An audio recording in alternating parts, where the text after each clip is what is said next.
What would you do if you could live 1 hour without social anxiety? That is the question that we should be asking ourselves all the time. This was posted on the social anxiety subreddit and it got a lot of responses. What I want to do today is go through some of these responses and then come up with the plan that this person or you could use to reach this goal even with social anxiety. Before we get started, I need you to answer this question from Reddit in the comments below. And as we go through these strategies and how we can take these responses and turn them into reality, I want you to take a look at these and see how you could potentially apply these strategies to your own response so you could achieve whatever it is you're trying to do without social anxiety. Also, if you haven't done so already, please subscribe to my channel if you want to be a part of the best social anxiety content there is on YouTube. Let's start with the response written by the original Redditor who posted this.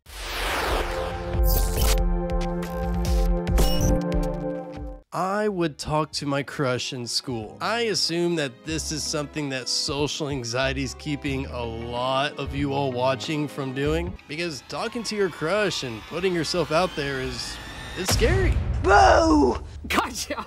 Ideally, you're probably wanting to, have a conversation with your crush, right? Wanting to be able to have some kind of back and forth, maybe make them laugh, make yourself feel confident while talking to them. That's a lot to start out with. So let's take some baby steps to getting there. You know I love baby steps. Baby step, baby step, baby step. Brainstorming here.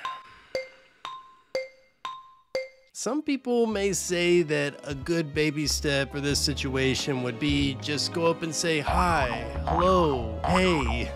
Hey there, hi there, hello there. Personally, I think that's kind of trash. Please don't throw garbage at me. When was the last time you saw someone just say one of those words to somebody and then walk away and say nothing else?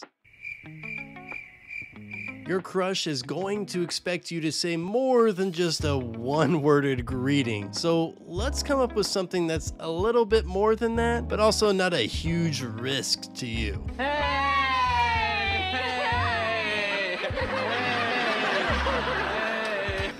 Wow. How about giving your crush a compliment? Hey, have I told you you look really nice today? Oh, thank you. Yeah, is that a new tie?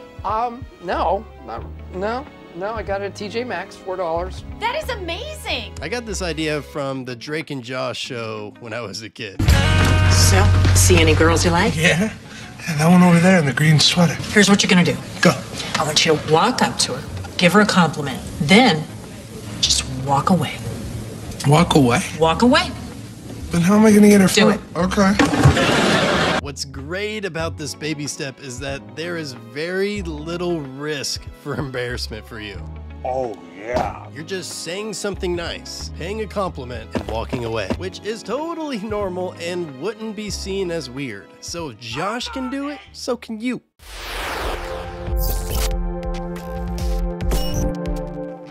Get a job. This is a big one and popular one because going from no job to a job has massive benefits on your life, and not just financially. I'm talking socially as well. And social anxiety keeping people from getting a job, unfortunately, is pretty common. But you can do this. So let me show you how. First, forget looking for your dream job for this. Dwight Schrute is manager! Your goal is to just get a job.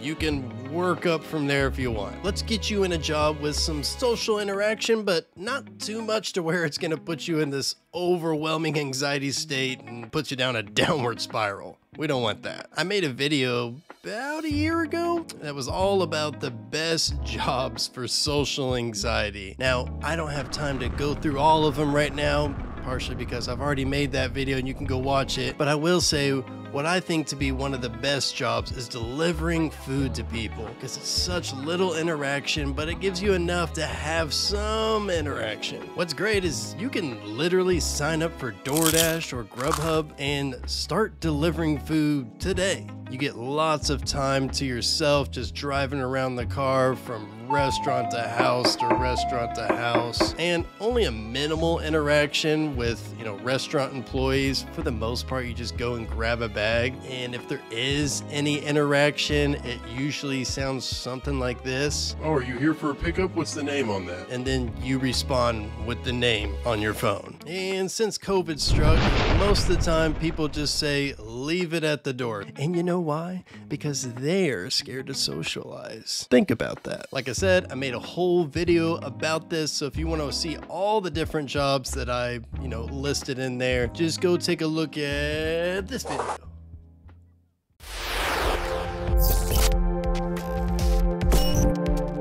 Walked straight into a brand new hairdresser's, completely unknown to me, and asked for the haircut I have without feeling the need to give any further direction. What? This is unrealistic. 45 seconds. New record. If you want a good haircut, you're gonna need to tell them some direction because they don't know you. So you have to give them some guidance on what to do. So I'm gonna have to say next.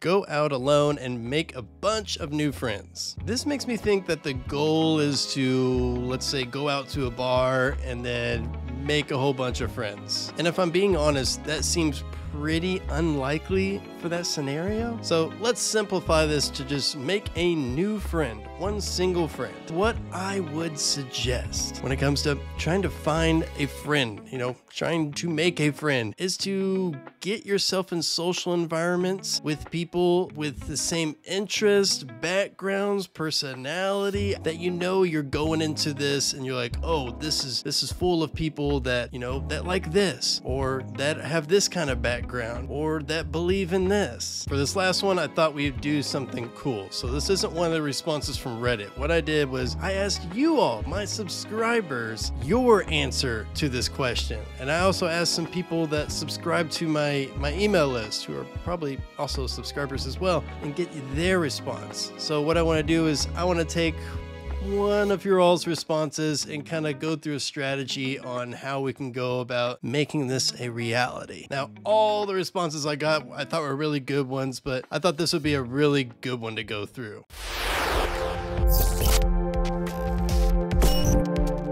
All the way from Croatia.